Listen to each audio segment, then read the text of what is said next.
आपने धरती के भगवान को देखा है, शायद नहीं देखा होगा, पर मैंने देखा है। अपने लंबे पत्रकारिता करियर के दौरान पटना में हमने एक ऐसे चिकित्सक को देखा, अगर वह व्यक्ति 5,000 रुपया भी अपना फी रखता तो उसके पास प्रतिदिन हजारों मरीज आते।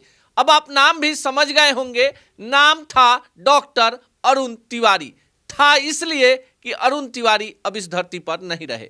सबसे पहले सच टॉक्स की पूरे टीम की तरफ से धरती के भगवान, बिहार के चिकित्सक डॉक्टर अरुण तिवारी को भावभीनी श्रद्धांजलि। अब खबर में आगे बढ़ते हैं और आपको बताते हैं कि अरुण तिवारी का नहीं होना बिहार जैसे प्रांत के लिए कितनी बड़ी क्षति है। आपको याद होगा पटना के गुलबी मोहल्ले का वो छोटा सा क्लिनिक, जहां सुबह के 4 बजे से हजारों की तादाद में लोग चादर और गमछा बिछाकर बैठ जाते थे। नंबर से आइएगा तभी मरीज दिखा पाइएगा। पर याद कीजिए उस दौर को कि 1987 से मरीजों की सेवा कर रहा एक चिकित्सक महज 50 रुपये की फी पर 2024 तक मरीजों को देखते रहा। शुरुआती वर्ष में फी था 10 रुपये, फिर बढ़ा तो 18 रुपये, और सबसे बड़ी बात कि यह चिकित्सक 10 रुपये से ज़्यादा की दवा भी नहीं लिखता था। बीमारी कोई भी हो, न पैथोलॉजी जांच और ना ही महंगी दवाइयों की लंबी बिल। आम आदमी का यह चिकित्सक यूं ही धरती का भगवान नहीं था।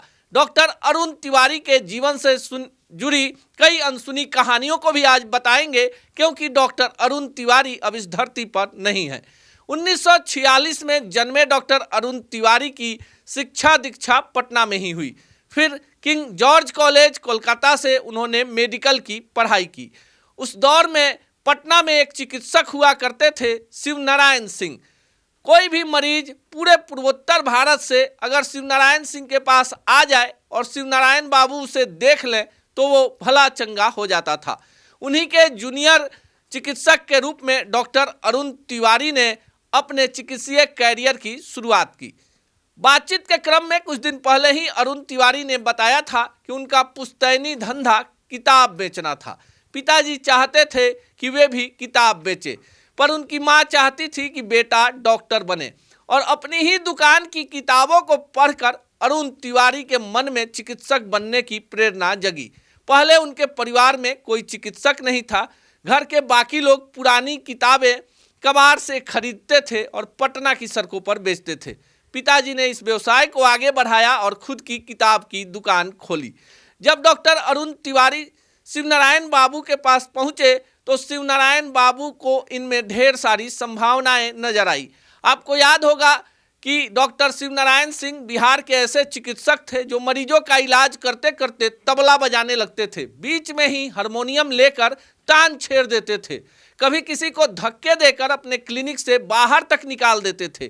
पर अगर मरीज को देख लिया तो फिर दुनिया का कोई चिकित्सक जो है उनकी दवाई को नहीं काट सकता है। अपने गुरु के प्रेरणा से उन्होंने डॉक्टर अरुण तिवारी को तैयार किया और उनसे एक वचन लिया कि अरुण, आजीवन तुम गरीबों की सेवा करोगे, कभी भी महंगी दवाई नहीं लिखोगे और फी भी तुम्हारा आम आदमी के बजट में ही होगा।